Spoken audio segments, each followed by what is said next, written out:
Welcome to எங்கள் வீட்டு kitchen. இன்றைக்கி நம்ம சேனலில் நெகப்படாமல், கத்தி இல்லாமல், அருவாமனை இல்லாமல், வேறு எந்த பொருளுமே இல்லாமல் நம்ம வந்து சுலபமாக சட்டுன்னு பூண்டை வந்து நல்லா 1 கிலோ அளவுக்கு வந்து பூண்டை வந்து ஈஸியாக எப்படி உரிக்கிறது அப்படிங்கிறத நம்ம வந்து பார்க்க போகிறோம். இந்த பூண்டை வந்து நம்ம உரித்து ரெடி பண்ணி வச்சிட்டோம்னா நம்ம வந்து குஸ்கா, பிரியாணி, தாலி குழம்பு, மட்டன் கிரேவி, சிக்கன் கிரேவி எல்லாத்துக்குமே வந்து ஈஸியாக வேலை முடிஞ்சிருங்க. இந்த பூண்டை வந்து 1 கிலோ பூண்டை எப்படி சுலபமாக உரிக்கிறது அப்படிங்கிறத பார்க்க போகிறோம். ஃபஸ்ட்டு டிப் வந்து நம்ம பார்க்க போகிறோம். பூண்டு வந்து இப்போ மழை நேரத்துக்கு, பனி நேரத்துக்கு பூண்டு வந்து முழுசாக வச்சிட்டிங்கன்னா அப்படியே அவிஞ்சு போயிடும் பூண்டு. இதை வந்து இதே மாதிரி நல்லா உதுத்து வச்சிட்டோம்னாக்க பூண்டு வந்து நீண்ட நாள் வந்து நல்லா ஸ்டோர் பண்ணி வச்சுக்கலாம். நல்லா காத்தோட்டமான இடத்துல வந்து நல்லா பரவலாக வச்சிட்டிங்கன்னா பூண்டு வந்து கெட்டு போகாமல் இருக்கும். அடுத்த டிப் பார்க்கலாம். பொதுவாகவே பூண்டு உரிக்கிறது பொதுவாகவே லேடிஸ்க்கு வந்து ரொம்ப கஷ்டமான வேலை தாங்க. அதை ரெடி பண்ணிட்டாவே நமக்கு எல்லா வேலையும் முடிஞ்ச மாதிரி தான். இந்த பூண்டை வந்து சட்டுன்னு நமக்கு வந்து ஒரு 5 நிமிஷத்தில் எப்படி இதை வந்து சுலபமாக உரிக்கிறது அப்படிங்கிறத பார்க்க போகிறோம். ஃபஸ்ட்டு இதே மாதிரி நம்ம வந்து உதுத்து வச்சுருக்கிற பூண்டை கேஸ் வந்து ஆன் பண்ணி, கடாயாக இருக்கட்டும், தோசைக்கல்லாக இருக்கட்டும், எதுவாக இருந்தாலும் சரி தான், அதில் வந்து சிம்மில் கேஸை வச்சுக்கிட்டு இதே மாதிரி நல்லா அப்படி லைட்டாக ஒரு கிண்டி விடுங்க. அப்படியே மேல் தோலெல்லாம் அப்படியே சூடு பட்டு டக்குன்னு நமக்கு வந்து பூண்டு வந்து ஈஸியாக உறிஞ்சு வந்துடுங்க. இப்போது நம்ம வீட்டில் ஒரு ஃபங்க்ஷன் நடத்துகிறோம்னாக்க நிறைய பல்காக வந்து பூண்டு உரிப்போம். 1 கிலோ 2 கிலோ அளவுக்கு கூட நம்ம வந்து பூண்டு உரிப்போம். அந்த சமயத்தில் இந்த டிப்பு வந்து உங்களுக்கு கண்டிப்பாக யூஸ்ஃபுல்லாக இருக்கும். அடுத்த யூஸ்ஃபுல்லான டிப்ஸ் பார்க்கலாம். இஞ்சி வந்து நம்ம வந்து 1 கிலோ 2 கிலோ அளவுக்கு கூட இஞ்சி இருந்தாலும் நம்ம வந்து கத்தியில், அருகாமனையில் வந்து எப்போவுமே இஞ்சி வந்து சுரண்டிடாதீங்க. அப்போ வந்து அந்த இஞ்சியோடைய சதப்பகுதியெல்லாம் வந்து பிச்சுக்கிட்டு வந்துடும். அப்புறம் நமக்கு வந்து இஞ்சி வந்து கம்மியாக தான் கிடைக்கும். இதே மாதிரி ஸ்பூன் வச்சு வந்து நீங்கள் இஞ்சியை சுரண்டுனீங்கன்னா மேல் தோல் மட்டும்தாங்க நமக்கு வந்து அழகாக எடுத்துக்கிட்டு வந்துடும். பாருங்கள், இதே மாதிரி இஞ்சி வந்து சுரண்டையில் நீங்கள் வந்து ஸ்பூனை வச்சு சுரண்டுங்க.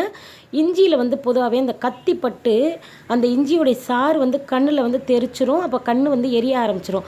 நமக்கு வந்து கண்ணும் எரியாமல் இருக்கணும், இஞ்சியும் வேஸ்ட் ஆகாமல் இருக்கணும். அதுக்காக வந்து நம்ம ஸ்பூனை வச்சு சுரண்டோம்னா ஈஸியாக நமக்கு வந்து வேலை முடிஞ்சிடும். அடுத்த டிப் பார்க்கலாங்க. இதே மாதிரி முழு பூண்டாக இருந்துச்சுன்னா நமக்கு வந்து அதை வந்து உதுத்து எடுக்கிறதுக்கு ரொம்ப டைம் ஆகும். நீங்கள் வந்து ஃபஸ்ட்டு இதே மாதிரி ஒரு மஞ்சள் கலர் பையை, எந்த பையாக இருந்தாலும் சரி தான், அதில் வந்து முழு பூண்டை நம்ம போட்டுட்டு கீழே வந்து தரையில் வந்து ஒரு 4-5 தட்டு தட்டுங்க. இதே மாதிரி இந்த சைடு திருப்பி விட்டு, அதாவது ரொம்ப ஸ்பீடாக அடிச்சிடக்கூடாது, லைட்டாக அப்படி இதே மாதிரி நல்லா திருப்பி அடித்து விட்டுட்டு இப்படி எடுத்து கொட்டி பாருங்கள். அப்படியே நமக்கு வந்து நல்லா முழுசாக பாருங்கள் எந்த அளவுக்கு தோலெல்லாம் அழகாக வெளியேறிடுச்சு பாருங்கள். நமக்கு வந்து அந்த பூண்டும் நல்லா உதிர்ந்துருச்சு, தோலெல்லாம் நமக்கு வெளியேறிடுச்சு. நமக்கு ஈஸியாக எடுத்து இப்படி கையில் எடுத்து பிசைஞ்சு விட்டிங்கனாலே நல்லா அழகாக தோலெல்லாம் கலண்டு வந்துடுங்க. இது ரொம்ப ஈஸியான டிப்ஸுங்க. இதையும் கண்டிப்பாக நீங்கள் ஃபாலோ பண்ணி பாருங்கள். அடுத்த டிப் பார்க்கலாங்க. இதே மாதிரி நமக்கு வந்து உதுத்து வச்சுருக்கிற பூண்டை ஈஸியாக எப்படி உரிக்கிறது அப்படிங்கிறத பாருங்கள். இந்த அளவுக்கு பூண்டை வந்து நம்ம உதுத்து வச்சுருக்குறோம் இல்லையா, நீங்கள் வந்து இதே அளவு இருந்தாலும் சரி தான், பல்காக இருந்தாலும் சரி தான், இதே மாதிரி டிஃபன் பாக்ஸில் போட்டு நல்லா ஃப்ரீசரில் வச்சுருங்க. கரெக்டாக ஃப்ரீசரில் ஒரு 10 நிமிஷத்துக்கு மட்டும் வைங்க. வச்சுட்டு எடுத்து பாருங்கள் எந்த அளவுக்கு ஈஸியாக இருக்குது அப்படின்னு சொல்லிட்டு. இப்படி எடுக்கையில் அப்படியே பூண்டோடைய தோள்கள்லாம் அப்படியே கலண்டு போய் நிற்குங்க. அப்படி கையில் அப்படி லைட்டாக இப்படி அழுத்தி விட்டுட்டீங்க பாருங்கள் எந்த அளவுக்கு நல்ல பூண்டெல்லாம் நல்ல மேல் தோலெல்லாம் நல்லா ஈஸியாக உறிஞ்சிக்கிட்டு நிற்கிது. இதை நீங்கள் வந்து கண்டிப்பாக நீங்கள் வந்து இதை ஃபாலோ பண்ணி பார்த்துட்டு கண்டிப்பாக நீங்களே கமெண்டில் சொல்லுவீங்க இது எந்த அளவுக்கு ஈஸியாக இருக்குது அப்படின்னு சொல்லிட்டு. மெயினாக வந்து லேடிஸுக்கு பூண்டு உரிக்கிறது தாங்க வேலையே. இதை வந்து உரித்து ரெடி பண்ணிட்டா நமக்கு வந்து வேலையே முடிஞ்ச மாதிரி தாங்க. அடுத்த டிப் பார்க்கலாம். இப்போ நம்ம வீட்டில் வந்து கரண்ட் போயிடுச்சு. இப்போ சிக்கன் கிரேவி பண்ணணும், அதுக்கு வந்து இஞ்சி பூண்டு பேஸ்ட் வந்து நமக்கு தேவைப்படுது. அப்படிங்கிற சமயத்தில் கரண்ட் இல்லைன்னா நம்ம வந்து இஞ்சி பூண்டு பேஸ்ட்டை எப்படி அரைக்கிறது? இந்த மாதிரி முழு பூண்டை எடுத்து வச்சுக்கோங்க. இப்படி கேரட் துருகுறதுல வச்சு நீங்கள் வந்து நல்லா இப்படி ஸ்பீடாக துருகி விட்டுட்டிங்கன்னா அழகாக ஈஸியாக நமக்கு வந்து தோல் வந்து மேலே வந்துடும்.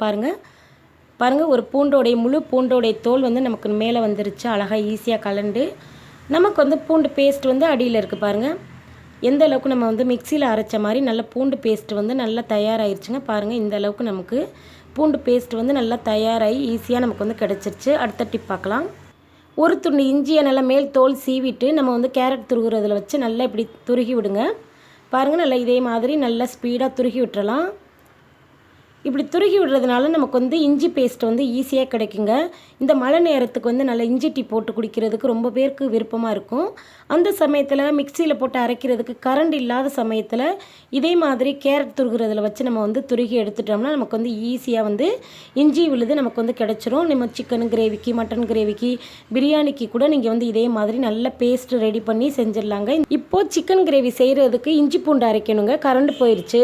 இந்த சமயத்தில் நமக்கு வந்து இஞ்சி பூண்டு இல்லாமல் நம்ம சிக்கன் கிரேவி செய்ய முடியாது. அந்தளவுக்கு டேஸ்ட்டும் நல்லா இருக்காது. இஞ்சி பூண்டு தான் இதோடைய ஹைலைட்டு.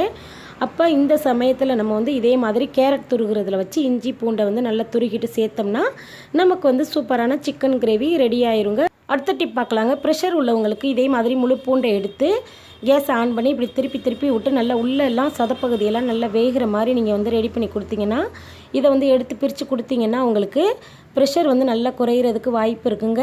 முழு பூண்டையும் வந்து ஈஸியாக உரிக்கிறதுக்கும் இது நல்லா யூஸ்ஃபுல்லாக இருக்குங்க. கண்டிப்பாக இந்த யூஸ்ஃபுல்லான பூண்டு உரிக்கிற டிப் உங்களுக்கு பிடிச்சிருந்தா லைக் பண்ணி ஷேர் பண்ணுங்கள். மறக்காமல் எங்கள் வீட்டு கிச்சன் சேனலை மறக்காமல் சப்ஸ்கிரைப் பண்ணுங்கள். தேங்க்யூ. தேங்க்ஸ் ஃபார் வாட்சிங். பபாய்.